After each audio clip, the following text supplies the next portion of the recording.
Vamos lá, agora, encerrando não, ainda temos mais duas. Agora o doutor José Roberto, 30 minutos também para ele, atendendo ao paciente grave, uma visão espírita. Boa noite a todos. Eu vou pedir a vocês, todo mundo se levante, que está desde 8 horas aqui, né? Acho que tem gente até dormindo aí. Então vamos dar uma levantada aí, pessoal, tá? E vamos dar uma esticada, tá? Vamos lá. Levantando os braços, né?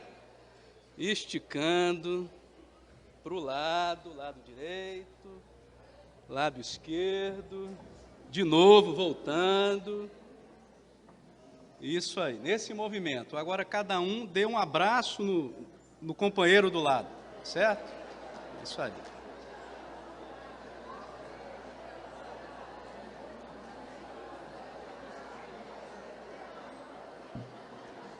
Ó, desconta meus minutos aí, hein, pessoal.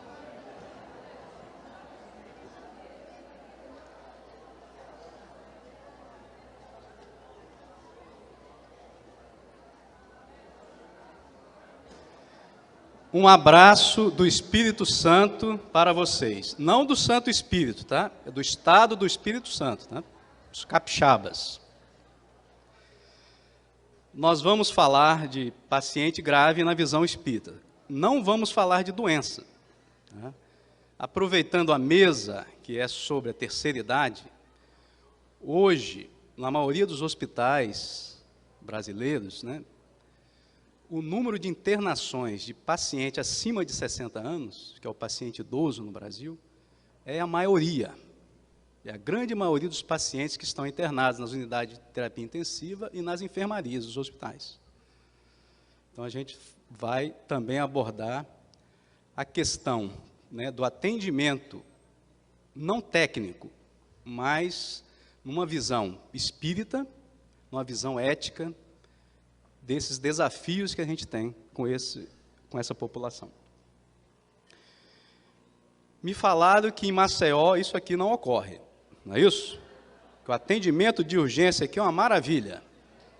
E vocês não têm isso que nós temos lá em Vitória, né? Que são os pacientes nos prontos socorros, deitados no chão, muitas vezes embaixo de macas, pacientes com fraturas, com AVCs. Isso aí é o dia a dia nosso. Ainda bem que aqui em Maceió vocês não têm essa realidade.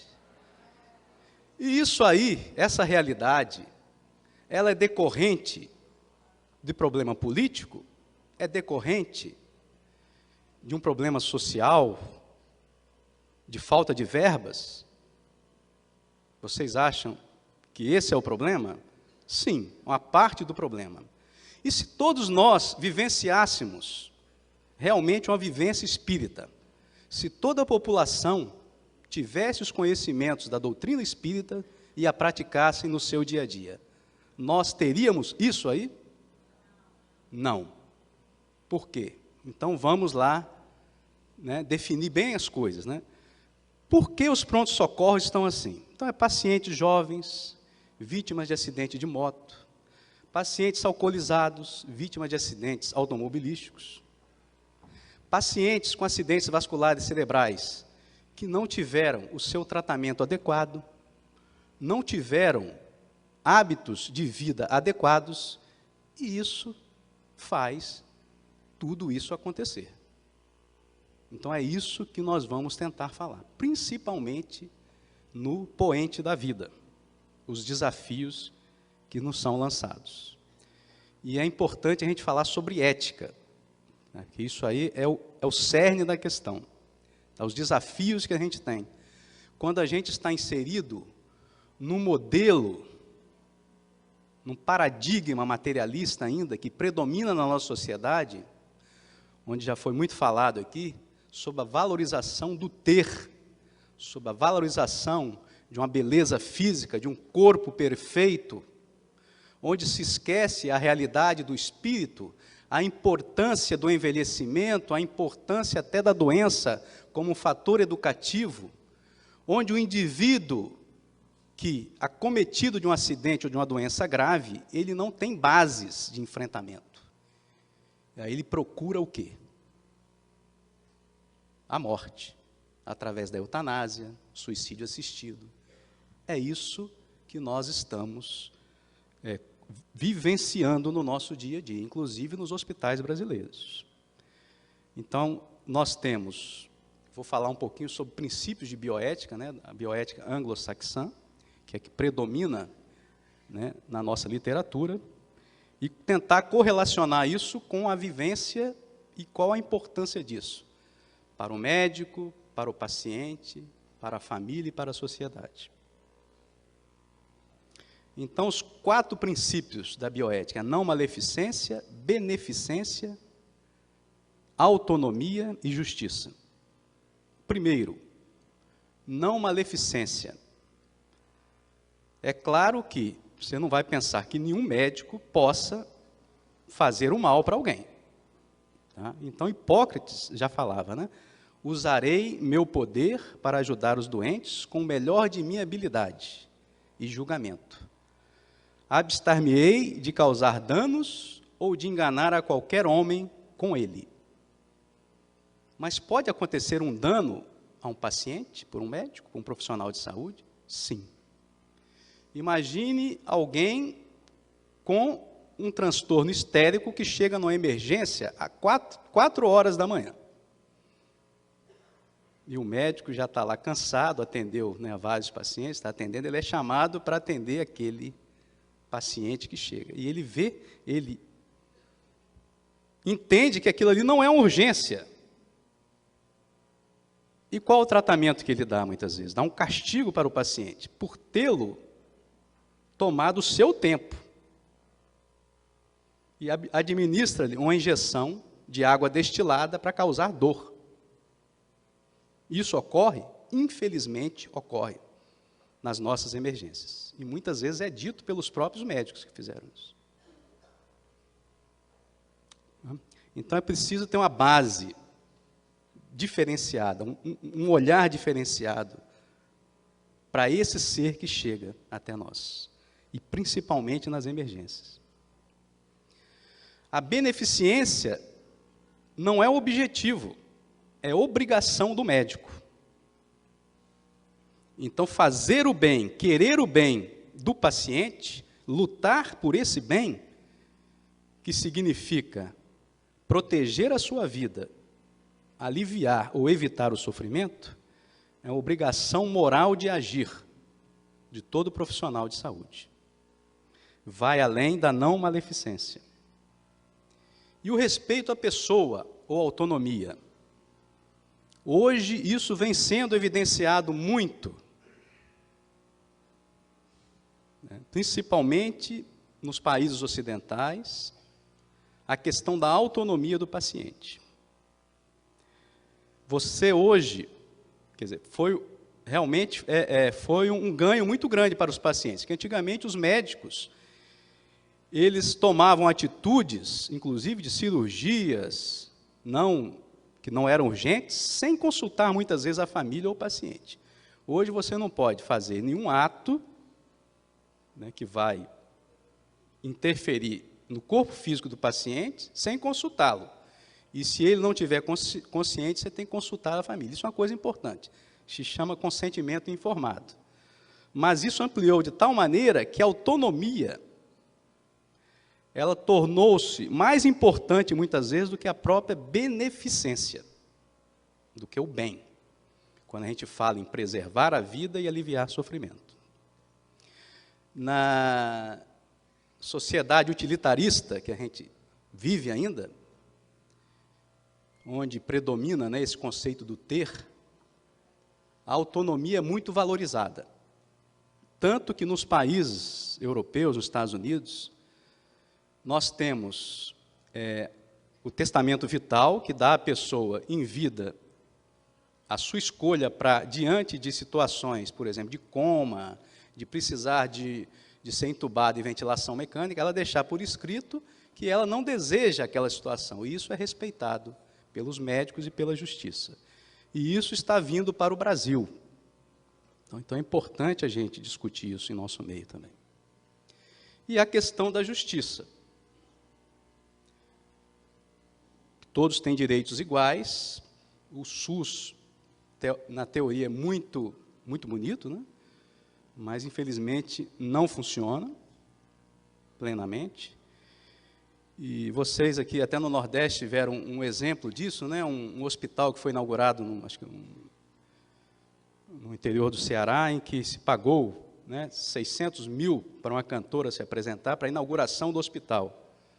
E depois do show, o hospital não foi aberto, porque não tinha verba para comprar alguns equipamentos que faltavam. Então, são essas coisas, né, que se você tem uma proposta espírita e você vivencia aquilo, isso não vai acontecer. Então, é importante que todos esses princípios, eles caminhem juntos. O ideal é que a pessoa seja atendida, né, numa visão de justiça, de autonomia, de beneficência e de não maleficência, tendo como objetivos maiores do tratamento médico preservar a vida e aliviar o sofrimento. Muitas vezes, esses princípios, eles se contradizem, eles se chocam. Vou dar um exemplo. O paciente testemunha de Jeová. A sua crença não permite que ele receba a transfusão de sangue. E ela deve ser respeitada. Você não pode, com o indivíduo consciente, obrigá-lo a tomar sangue. Você tem que respeitá-lo. Mas vai chegar num ponto que essa não transfusão vai significar um risco de morte. E aí entra a questão da beneficência. A autonomia dele está sendo maior do que a beneficência, que é a vida dele, a preservação da vida. Então, olha só as contradições, os choques que a gente tem perante esses dilemas éticos que vão aparecendo. Um paciente de Alzheimer, que a família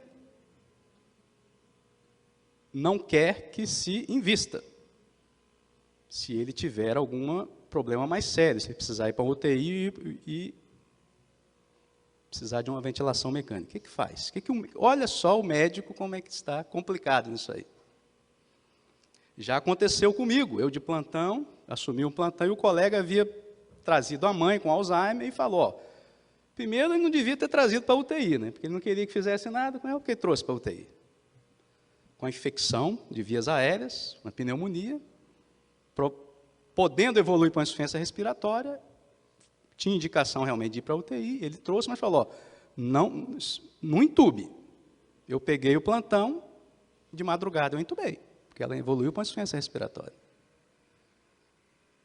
Então, o médico, ele tem que estar preparado para essas situações também, de ter condições de dialogar com a família, a sua posição naquele momento. Aquela paciente não era uma paciente terminal, ela tinha uma doença crônica, degenerativa, com uma situação aguda que seria tratada e ela voltar às condições anteriores dela. Mas são desafios que a gente convive no dia a dia e que vão aumentar cada vez mais essas situações. E o paciente? Diz André Luiz, e no mundo maior, o irmão caído é nossa carga preciosa. A dificuldade é nosso incentivo santo. A dor, nossa escola purificadora. E ele cita, no livro Os Mensageiros, uma região do nosso lar, onde existia um colégio só para médicos que haviam falhado na sua missão na Terra. Inclusive, o próprio André Luiz, a sua história, ele nos conta isso, dos seus desvios como médico, e como ele aprendeu no plano espiritual. Então, é importante, mesmo em situações de emergência, situações críticas, a gente saber que aquele paciente que está à nossa frente é um ser precioso, e que muitas vezes nos ensina mais, né?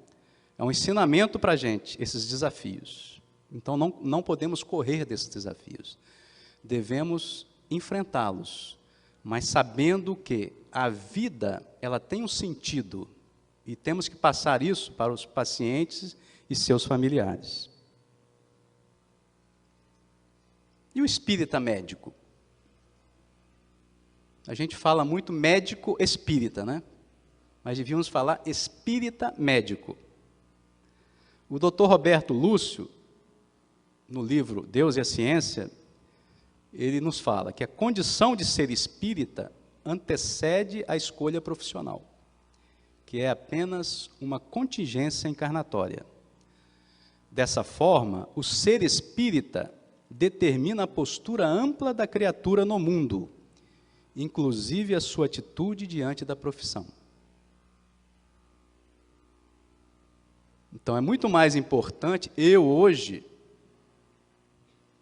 creio que é muito mais importante eu ser espírita do que ser médico. Porque eu ser médico e não ser espírita, eu vou ficar muito tolhido.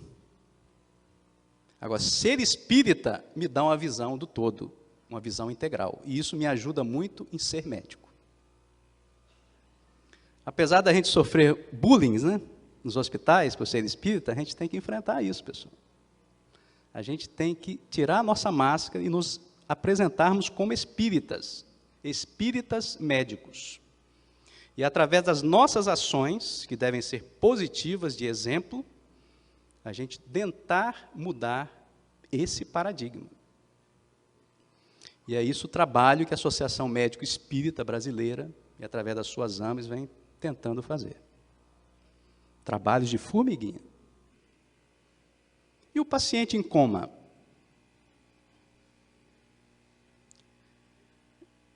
Em alguns países, já se admite que o paciente em coma prolongado, por exemplo, se permite que se desligue, não aparelhos de ventilação, não tratamentos outros complicados, não. Que simplesmente cesse a sua alimentação e sua hidratação, que se retire a sonda, que o alimente e que se hidrate. Isso já é comum em alguns países, né? Nós vimos nos Estados Unidos, na Itália também, situações de pacientes em coma em que a família pediu que se tirasse, né, o que sustentava a sua vida. Eu acredito que alimentar alguém e dar água para alguém não é tratamento médico, é o básico. Você faz isso até com um animal que está doente, ainda mais um ser humano. Então, nós estamos caminhando para isso também. E olha que as pesquisas hoje com neuroimagem, pacientes em coma, isso começou em 2006, no Reino Unido, com a equipe do Dr. Owen, da Universidade de Cambridge. Ele começou a pesquisar pacientes que sofreram trauma encefálico, jovens, e fazendo estudos com ressonância magnética, e descobriu que pacientes que foram considerados em coma vegetativo, eles tinham mesmas respostas a estímulos externos que pacientes normais, mostrando que eles tinham algum grau de consciência, mesmo considerados em coma vegetativo. Então, isso aí muda todo o modelo até de examinar o paciente e de dar diagnóstico de coma. André Luiz, no livro Evolução em Dois Mundos, respondendo a perguntas, né? No estado comatoso, onde se encontra o psicossoma do enfermo? Junto ao corpo físico ou afastado dele? E os espíritos respondem, né, a pergunta de André Luiz. No estado de coma, o aprisionamento do corpo espiritual ao arcabouço físico, ou parcial liberação dele, depende da situação mental do enfermo. Quer dizer, tem todas as possibilidades. Eu ouvi, não presenciei, mas ouvi um relato de uma reunião mediúnica de uma casa espírita em Vitória, em que uma paciente idosa que estava em coma, ela se apresentou numa reunião mediúnica, reclamando dos seus familiares, né? A atitude deles perante ela, entendeu? Assim, quer dizer, olha a responsabilidade disso. E muitas vezes, a situação de coma, dependendo da elevação espiritual do paciente, ele não está em sofrimento, ele está muitas vezes em aprendizado, até no mundo espiritual. Isso é mais uma prova para a sua família, e que tudo isso tem sentido, tem um significado. Isso não pode ser interrompido sem um preço. E a morte? A morte ainda é um grande desafio para nós. Nós não estamos preparados para a morte, apesar de ser a única certeza que temos quando reencarnamos, quando nascemos, né? Os estudantes de medicina, infelizmente, não são preparados, os médicos não estão preparados, os profissionais de saúde não estão preparados, os pacientes não estão preparados, suas famílias também, e nem a sociedade. Com o aparecimento da medicina paliativa, isso vem se modificando, porque ela vem trazendo muitos conhecimentos até na área técnica da medicina. E também no acompanhamento dos pacientes terminais e também no luto dos seus familiares. Mas, de qualquer forma, é um despreparo muito grande, e isso torna um desafio, né, no atendimento desses pacientes. Então, o que é o paciente em estado terminal? Isso é um conceito do Genival Veloso França, que é médico e jurista. É aquele que, na evolução da doença, não mais responde a nenhuma medida terapêutica conhecida e aplicada, sem condições de cura ou prolongamento de sobrevivência. Olha só, sem condições de cura ou prolongamento de sobrevivência, necessitando apenas de cuidados que lhe facultem o máximo conforto e bem-estar. Então, isso que é o conceito de paciente terminal. E há muita confusão em relação a esse termo, inclusive dos médicos. O Conselho Federal de Medicina lança uma resolução, né, sobre a ortotanásia, que é quando o paciente for considerado terminal, ele orienta que os médicos ofereçam assistência digna ao paciente, mas sem usar de procedimentos que muitas vezes não vão fazer nenhum bem para o paciente, apenas prolongar os seus sofrimentos, como você fazer uma hemodiálise no paciente que está terminal e tem insuficiência renal. Isso não vai, nesse conceito de estado terminal, não vai fazer nenhum bem àquele paciente. Mas há muita confusão. Então, o pessoal pega a janela aberta, né, a porta aberta, e aí o paciente em coma já virou terminal, o paciente que tem Alzheimer já virou terminal, o DPOC crônico já virou terminal, mas não é assim, a gente tem que seguir os conceitos. E o que é ortotanásia? Na linguagem médica, é usada em pacientes terminais para caracterizar a morte correta ou morte no seu tempo certo. Significa a humanização da morte sem abreviá-la e nem prolongá-la desproporcionalmente. Os médicos defensores desta prática concordam que o paciente tem direito de morrer em casa, ao lado da família, por exemplo. Então, a Associação Médico Espírita Brasileira também é a favor da ortotanásia, desde que respeitando os critérios de paciente terminal. Eu fiz uma pesquisa com médicos espíritas que me responderam, foram 54 médicos espíritas. Eu coloquei alguns casos reais e alguns casos fictícios sobre terminalidade da vida. Um desses foi esse aí, eu vou ler para vocês e vamos ver a resposta. Um paciente com câncer de pulmão, 74 anos, com metástases ósseas e cerebrais, em coma caquético, sem qualquer possibilidade terapêutica para a sua doença, considerado paciente terminal.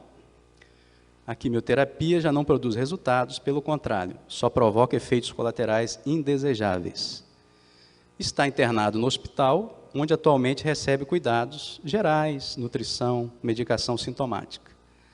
O paciente sofre uma parada respiratória. O médico é chamado para constatar o óbito, mas encontra pulsos palpáveis, quer dizer, tem sinal de vida. Pressão arterial está zero e ausência de respiração. O médico, que já conhece a história clínica do paciente, decide por não realizar as manobras de ressuscitação cardiopulmonar e o paciente é declarado morto alguns minutos após.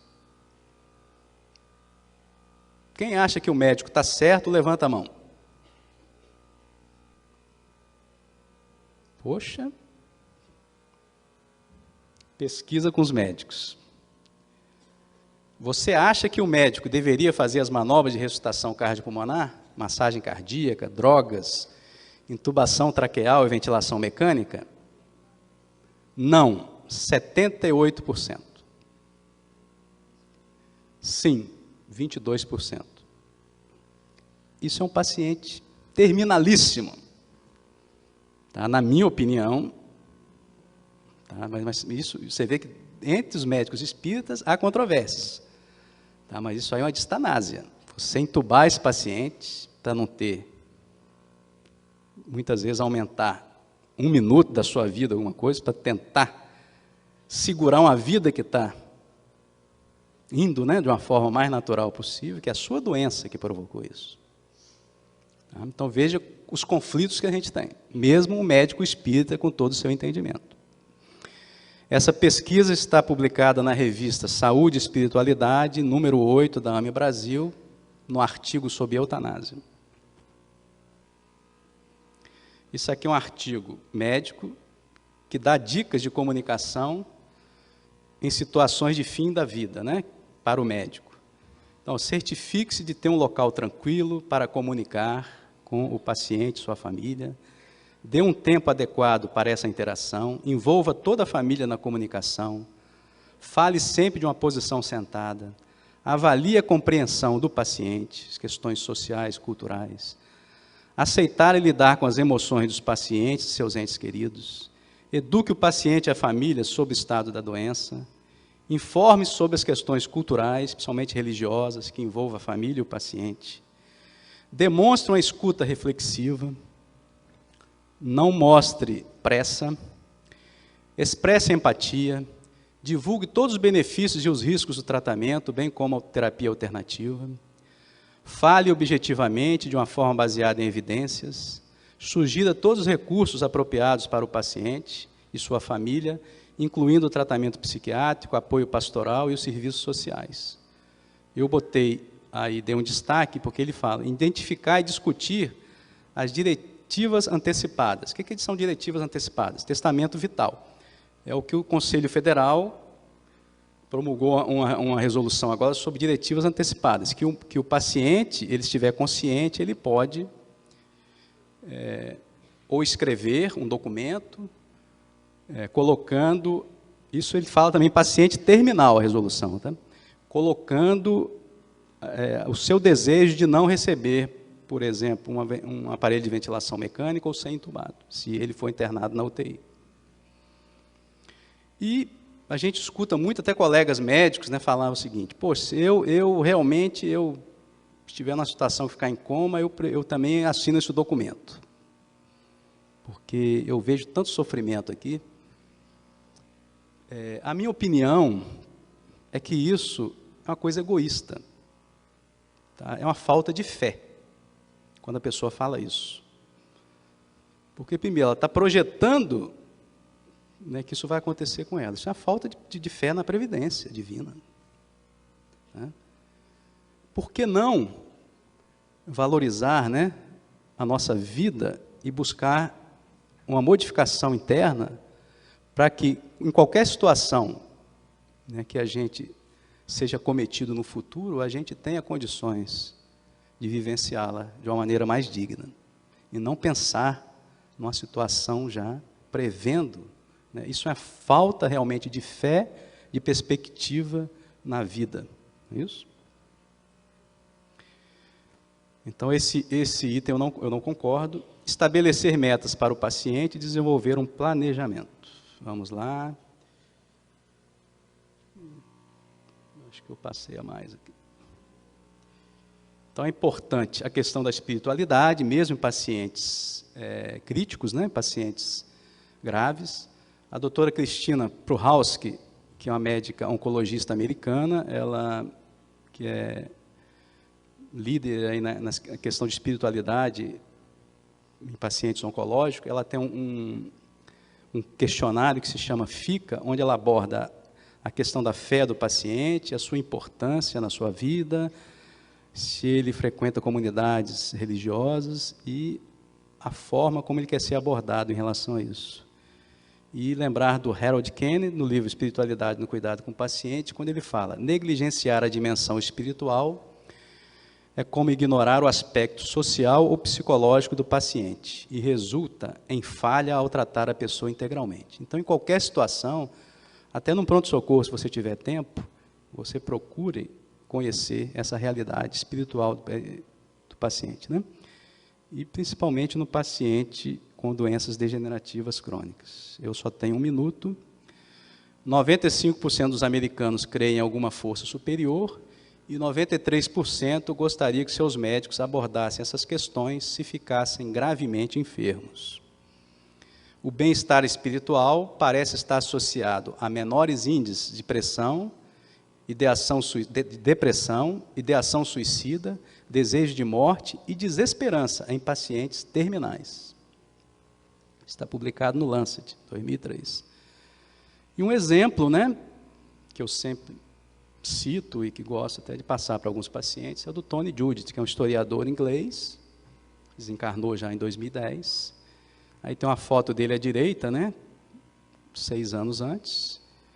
Ele desenvolveu esclerose lateral amiotrófica e rapidamente ele viu sua vida física se extinguindo, mas ele respeitava a sua vida. E quando perguntado sobre a eutanásia, ele respondeu: minha vida não precisa de ajuda para me deixar. E ele conseguiu sobreviver até a sua morte natural, naquela situação. Um exemplo para a gente.